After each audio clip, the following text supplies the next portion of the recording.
오늘 저에게 주신 하나님의 약속의 말씀 시편 51편 16절 17절 시편 51편 16절 17절 말씀 함께 합독하겠습니다.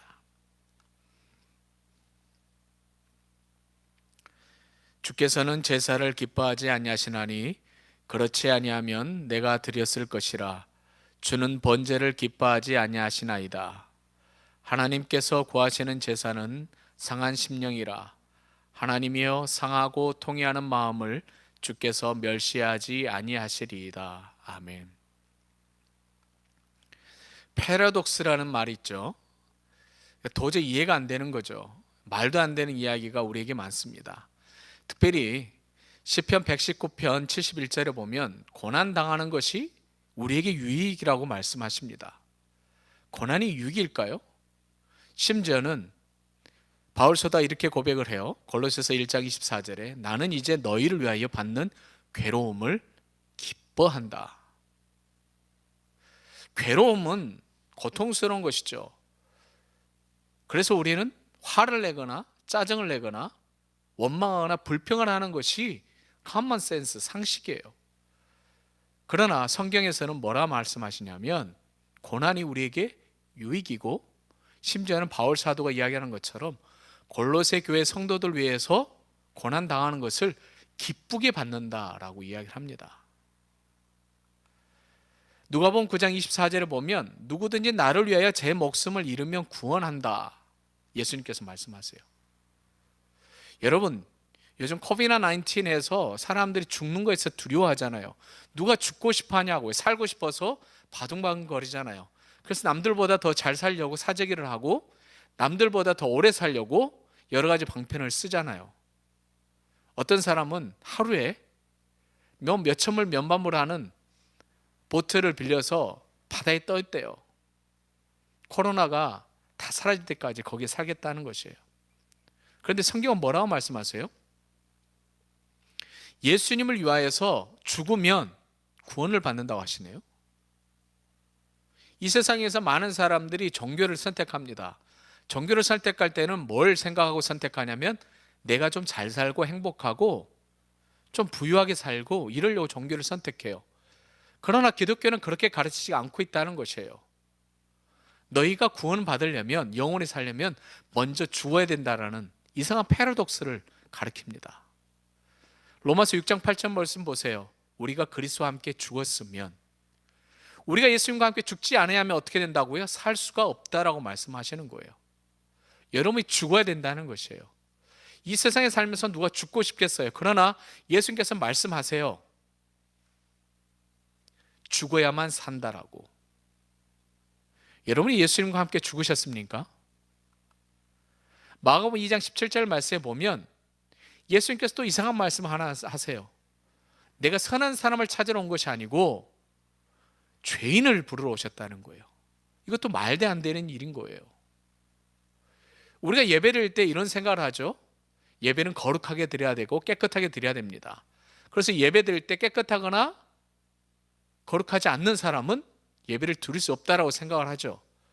그래서 성전에서는 유대인들만 들어갈 수 있는 곳이 있었고 성전 밖에 뜰에 이방인과 여인의 뜰이 있었던 거예요. 그러나 예수님께서 말씀하세요. 나는 죄인을 부르러 왔다. 근데 도대체 왜 죄인을 부르느냐? 함께 읽어보실까요? 시작. 내가 의인을 부르러 온 것이 아니요 죄인을 불러 회개시키러 왔노라. 이게 패러독스의 결론이 있는 것입니다. 왜 그런 반전이 있는지 우리가 살펴봐야 된다는 것이에요. 지금 우리가 바이러스 때문에 갇혀있다고 생각하는데 그걸 반전을 한번 생각을 해봐야 된다는 거예요. 여러분이 집안에 갇혀있다고 생각하는 것이 아니라 어떻게 생각하죠? 집안에 머물면서 쉼을 갖고 있다. 어떻게 보면 희년 같아요. 1년 동안 아무 일 안 하고도 먹을 것이 채워지는 그런 희년이 우리에게 주어지지 않나 그런 생각을 해요. 이게 반전이죠. 희년을 통해서 우리가 생각해 봐야 될 부분은 뭐냐면 그 다음 해를 준비한다는 것이에요. 지금 우리가 갇혀있다라고 생각하는 것이 아니라 생각의 반전을 가지고 우리는 주님과 함께 지금 풍성한 삶을 누리고 있다. 주님의 말씀을 듣고 있다라고 생각을 해야 된다는 것이에요. 이 말씀 보세요. 이제 또 다른 패러독스가 하나 있어요. 함께 읽죠. 시작. 너희는 가서 내가 긍휼을 원하고 제사를 원하지 아니하노라 하신 뜻이 무엇인지 배우라. 나는 의인을 부르러 온 것이 아니라 죄인을 부르러 왔노라 하시니라. 제사를 원하지 않으신데 이게 말이 됩니까? 여러분이 성경 읽으면서 제일 졸리는 성경책이 어디죠? 레위기, 민수기, 신명기잖아요. 거기에 나오는 수많은 이야기들 중에 하나가 뭐냐면 죄인이 용서함 받는 제사에 대한 이야기, 죄가 무엇인지에 대한 이야기가 나오는 거죠. 이스라엘 사람들이 죄 용서함 받을 수 있는 유일한 방법이 죄를 짐승에게 전가시켜서 그 짐승을 죽이고 각을 뜨고 그 피를 하나님 앞에 보이고 그 피로 죄 용서함 받는 제사였다는 것이. 그런데 하나님께서 그 제사를 원치 않는다는 거예요. 함께 읽죠. 시작.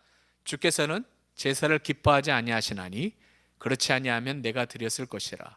주는 범죄를 기뻐하지 아니하시나이다. 이 시편 51편은 여러분이 잘 아는 것처럼 다윗이 우리아의 아들 밧세바를 성폭행한 거죠. 또 심지어는 그 부분이 밧세바도 나중에 좋아해가지고 간음이 된 거예요. 이 죄도 엄청난 죄죠. 돌에 맞아 죽을 죄예요. 그런데다가 자기의 죄를 덮으려고 어떻게 합니까? 우리아를 죽이잖아요. 그런 죄를 범한 다윗이 해야 될 일은 하나님의 성전에 올라, 이때는 성막이죠. 성막에 들어가서 제사를 드리는 것이었어요. 근데 이 사람이 뭐라고 고백해요? 이 죄인이 제사를 기뻐하지 않는데 주님께서, 그러니까 난 제사를 안 드린다, 이렇게 해석하면 안 되는 거예요. 여러분, 우리가 인생을 살면서 이상한 일도 많이 벌어지지만 신앙생활 가운데 영적인 경건한 생활을 하는 가운데서도 이상한 일들이 많이 일어나요. 이해 안 되는 일이 많이 일어난다는 거예요. 별건 아닌 걸로 저주를 하세요. 아니, 선악 알게 하는 나무 실과 하나 먹었다고 저주를 하시는 게 이게 말이 되냐고요, 하나님께. 그러나 그 안에는 무엇이 있었어요? 행위 속에 숨겨져 있는 불순종의 마음이 있었다는 거죠. 우리가 형사법 하면 심증으로는 벌을 내리지 않죠. 물증이 있어야 되는 거예요. 그러나 하나님은 뭐예요? 심증, 마음에 있는 증거, 그것만으로도 심판하시는 분이 하나님이신 거예요. 하나님 나라의 법과 세상의 법과는 차이가 있어요. 그래서 아유, 하나님 이거 별것도 아닌데 라고 말하는 것이 죄가 될 수 있고, 하나님 도대체 다윗과 같은 사람을 왜 죽이지 아니했습니까? 라고 하는 그 우리의 판단의 기준에 있어서 절대적인 기준과 같은 이 살인죄도 용서함 받는 말도 안 되는 기가 막히는 일이 성경에 기록되어 있다는 것이에요. 죄를 속하려면 어떻게 했었냐면 숫송아지 피가 필요했어요. 이건요, 제사장들이 속죄일에, 대속죄일에 이스라엘 사람들이 여전히 지키죠. 염키퍼, 대속죄일이에요. 그날 자기들의 모든 죄를 속하는 날이죠. 그 제사법이 있었어요. 제사장들 위해서는 숫송아지가 필요했는데, 한번 보세요. 읽어볼까요? 시작. 또 백성을 위한 속죄제 염소를 잡았어요. 왕의 죄나 제사장의 죄는 엄청난 것이에요. 똑같은 죄를 범했을지라도 제사장에 대한 속죄는요, 숫송아지 가장 값진 걸로 드렸었던 것이에요. 여러분이 생각하기에 제사가 아주 중요한 것 같지만 지금 이 제사를 어떻게 하셨습니까? 예수님께서 기뻐하지 않는다고 말씀하시는 거예요. 다윗조차도 그 고백을 하는 거죠. 히브리서 7장 27절에 보면 이 제사가 얼마나 임시적인 방편이었는지를 알려주고 있어요. 제사장들이 자기 죄를 위해서 제사를 지냈죠, 먼저. 그 다음에 백성들의 죄를 위해서 날마다 제사를 드렸어요. 그러니까 여전히 죄는 또 다른 죄로 계속된 제사를 드렸어야 했다는 것이에요. 그러나 10장 10절 함께 읽죠. 시작. 이 뜻을 따라 예수 그리스도의 몸을 단번에 들으심으로 말미암아 우리가 거룩함을 얻었노라. 예수님을 또 죽이고 그러면 안 된다는 거죠. 많은 사람들이 그런 생각을 해요. 예배를 제사처럼 드려요. 예배 드리러 오면 내가 조용용삼 받고. 그게 아니죠. 지금 여러분이 기억해야 될 게 뭐냐면 제사하고 예배하고는 구분을 하셔야 돼요. 구약 성경이 예배라는 단어를 여러분이 찾아보시면 뭘 의미하냐면 제사라는 단어가 아니고, 자 따라서 해보세요. 경배하다. 구약 성경 읽으시면 그런 부분을 찾으셔야 돼요. 그리고 신약 성경에 계속 나오는 이야기가 뭐예요? 참으로 예배할 때가 온다라고 예수님이 말씀하시잖아요. 그때는 신령과 진정으로 예배한다. 이곳에서 저곳에서 예배 드리는 것이 아니라, 예루살렘에서 예배 드리는 것도 아니고, 사마리아 산에서도 예배 드리는 것도 아니고, 신령과 진정으로 예배할 때가 온다. 그렇게 제사들이 성전이 필요 없게 되는 거예요. 어디서나 우리가 경배할 수 있는 것이죠. 지금 우리가 코비드-19이어서 예배를 못 드리잖아요. 이 말은 좀 이상하죠? 교회에서 예배를 못 드리는 거예요. 우리가 각자 처한 곳에서 예배를 드리잖아요. 그럼 예배를 드린다는 의미가 우리가 뭐 죄 용서함 받고 제사를 드리고 이런 의미가 아니고, 뭘 해야 돼요? 예배 드리면서 설교를 듣고 그런 것이 아니에요. 온라인을 통해서 예배를 드린다. 그러면 그 온라인을 통해서 예배를 드린다는 의미 속에는 뭐가 포함되어져야 되냐면, 내가 있는 곳에서 주님 앞에 경배한다 라는 의미가 있어야 된다는 것이에요. 그러면 여러분이 온라인 예배를 드리면서 주님 앞에 경배하고 있냐 이거죠. 예배드려서 은혜 받는다? 우리 하나님 앞에 경배하면 은혜를 받을 수밖에 없어요. 왜? 하나님을 경배하고 찬양하면 하나님께서 우리에게 은혜를 주시는 게 당연한 것이죠. 여러분, 예배에 대한 개념을 잘 가지셔야 돼요. 예배는 제사가 아닙니다. 제사는 이미 예수님께서 이 말씀처럼 예수 그리스도의 몸을 단번에 드심으로 제사는 더 이상 존재하지 않는 거예요. 우리 머릿속에 내 죄를 해결하기 위해서 다시 한번 속죄의 제사를 드려야 된다라는 생각이 있는 것이 아니라 본능적으로 그렇게 반응을 하는 경우가 있어요. 내가 아직도 죄인인가? 라고 생각하는. 우리가 참회의 기도를 드렸잖아요. 참회의 제사를 드린 게 아니고 뭘 했죠? 참회의 기도를 드렸던 거예요. 회개 기도를 한 거예요. 우리가 우리의 입으로 고백하면 용서해 주신다는 거예요. 우리 죄를. 더 이상 속죄제에 대한 제사가 필요 없고 이제 기도를 드리는 거예요. 여러분, 항상 제가 말씀드린 거지만 우리가 구원받는 건요, 회개에서 구원받는 것이 아니에요. 예수 그리스도의 십자가에 죽으셨다는 것, 그리고 예수님께서 나를 위해 죽으셨다는 것, 그리고 예수님이 나의 구세주시라는 것, 예수님께서 부활하셨고 그래서 내가 영원히 살 것이라는 것, 그래서 그 예수님을 내 안에 모셨기 때문에 구원받는 것이에요. 히브리서 9장 12절 말씀에 보면 염소와 송아지의 피로 제사를 드렸지만 예수 그리스도의 자기의 피로 영원한 속죄를 이루었다. 우리의 제사에 대한 개념이, 예배에 대한 개념이 포커스가 바뀌어져야 되는데 뭐냐면 제물로 바뀌어져야 돼요. 제사 드리는 방법, 그 방법도 중요해요. 그러나 뭐가 빠지면 안 되죠? 아무리 그럴싸하게 예식을 해도 제물이 없으면 그 제사는 불완전하게 되는 것이에요. 예전에는 염소의 피가 제물이었죠. 양의 피가 제물이었죠. 예수님의 피로 우리는 영원한 속죄를 받았다는 걸 기억하셔야 돼요. 단번에 제물로 드려 죄를 없이 하셨다. 여러분이 제사의 방법을 쭉 읽다 보면 어떤 부분이 나오냐면, 죄 지은 사람이 양을 가져오거나 소를 가져오면 자기가 잡습니다. 죄인이 제사장과 함께 손을 머리에 얹고 기도하고 이 죄인의 죄가 이 짐승으로 전가되는 거죠. 그리고 그 송아지를, 양을, 염소를 죄인이 잡아요. 여러분 한번 생각해 보세요. 얼마나 끔찍했겠어요. 여러분은 모르겠어요. 어머니들은 아주 용감해요. 닭도 어떻게 해요? 닭을 죽이기도 하고 생선을 죽이기도 하고 심지어는 뭐 양도 죽이기도 하고 또 어떻게 해요? 소고기도 썰잖아요. 이걸 생명체라 생각하지 않고 어떻게 합니까? 채소 썰듯이 썰잖아요. 근데 생각을 해보세요. 살아있어요. 눈을 멀뚱멀뚱 뜨고 있는 소, 양. 그 양과 소를 죄인이 죽이는 거예요. 그리고 각을 뜨는 거예요. 그리고 불태우는 거예요. 그 짐승의 자리에 예수님께서 누우셨다는 거예요. 하나님의 제물. 이상하지 않으세요? 우리가 죄인이기 때문에 제물을 하나님 앞에 드려야 돼요. 그러나 하나님은 완전하시니까 제물을 드리실 필요가 없잖아요. 근데 하나님께서 준비하신 제물이 있었어요. 함께 읽어보죠. 시작.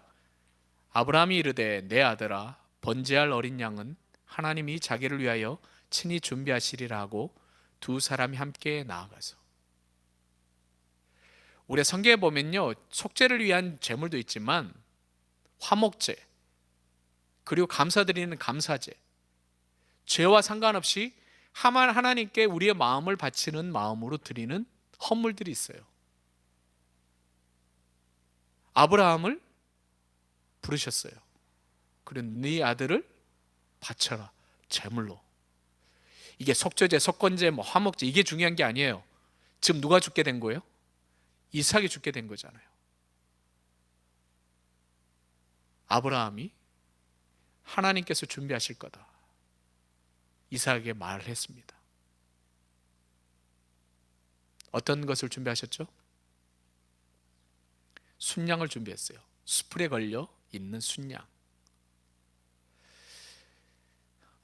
제가 얼마나 무식했냐면 양은 뿔이 없는 줄 알았어요. 그러니까 이 성경을 읽을 때마다 뭐야? 이거 염소 아니야?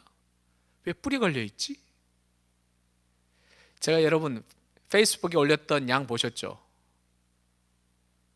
양의 종류도 여러 가지가 있는데 뿔이 있는 양이 있어요. 실제로. 양과 염소의 차이가 뭐라고 그랬죠? 양은 가까이 가면 도망가고 염소는 사람이 가까이 가도 안 도망가고 다가오는 거예요. 양은 경계에서 도망가지만 염소는 어떻게 해요? 공격하려고 다가온다니까요. 순양을 하나님께서 준비하셨어요. 하나님의 제물이었죠. 두 번째는 뭡니까? 함께 읽죠. 시작. 이를 내게서 빼앗는 자가 있는 것이 아니라 내가 스스로 버리노라. 나는 버릴 권세도 있고 다시 얻을 권세도 있으니 이 계명은 내 아버지께서 에게서 받았노라 하시니라. 하나님께서 제물을 준비하셨어요. 친히 예수 그리스도를 준비하신 거예요.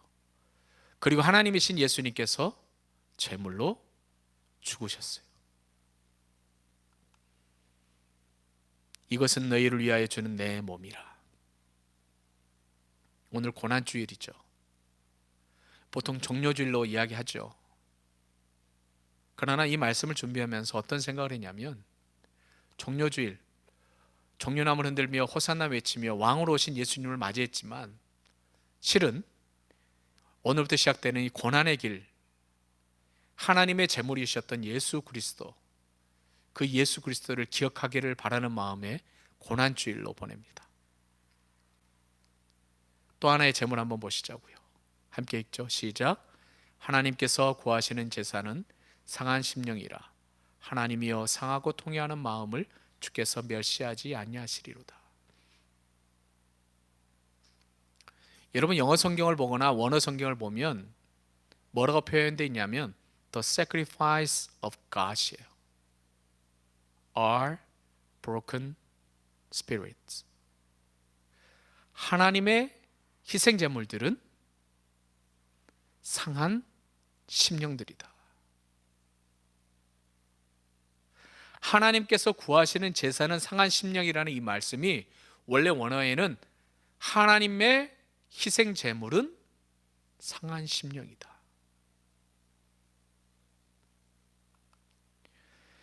이사야 61장 1절 말씀에 보면 마음이 상한 자를 고치기 위해서 예수님이 이 세상에 오셨다고 말씀하세요. 포로된 자를 자유케 하고 갇혀있는 사람들을 놓아주시려고 이 세상에 메시아를 보내신다. 그리고 그 메시아가 예수님이라고 이야기하고 계세요. 그래서 우리에게 필요한 게 뭐냐면 제사보다 긍휼이 필요한 거예요. 내가 긍휼을 원하고 제사를 원하지 아니한다라고 말씀하신 예수님, 구약 성경의 51편의 말씀을 사람들에게 이야기하셨을 때 그 깊은 마음을 아셔야 되는 거예요. 제사는 왜 필요했냐면요, 죄인을 위해서 필요했던 것이에요. 그 죄를 해결하기 위해서 제사가 필요했던 것입니다. 그로 인하여서 제사의 원래 궁극적인 목적인 긍휼, 도저히 용서받을 수 없는 사람이 용서받는 긍휼, 그 긍휼이 제사의 목적이었던 것처럼 제사의 틀이나 제사의 제물 다 중요하지만, 짐승, 예수 그리스도의 보혈 중요하지만, 가장 중요한 것은 왜 그러한 일들이, 왜 제사가, 왜 예수님이 십자가에 죽으셨느냐, 그건 단 한 가지 이유였다는 거죠. 하나님의 긍휼, 자비, 은혜로 죄인이 구원받는 것이었어요. 우리가 이 시간에 생각해 볼 부분이 하나님의 제물, 하나님께서 친히 준비하신 순양, 하나님께 친히 준비하신 예수 그리스도, 그리고 하나님의 제물의 또 다른 상한 심령. 이 상한 심령이 왜 하나님의 제물이 되어야 되느냐? 상한 자들만이 죄 용서함 받는데, 요한계시록 5장 9절 말씀에 보면 하나님께 드려졌다는 거예요. 율법으로 깨어지고, 자기 자신의 욕심으로 깨어지고, 자기 자신의 경험으로 하나님을 반역했던 그 상한 심령이 예수 그리스도의 피로 사신 바 돼서, 읽어보죠. 5장 10절 시작.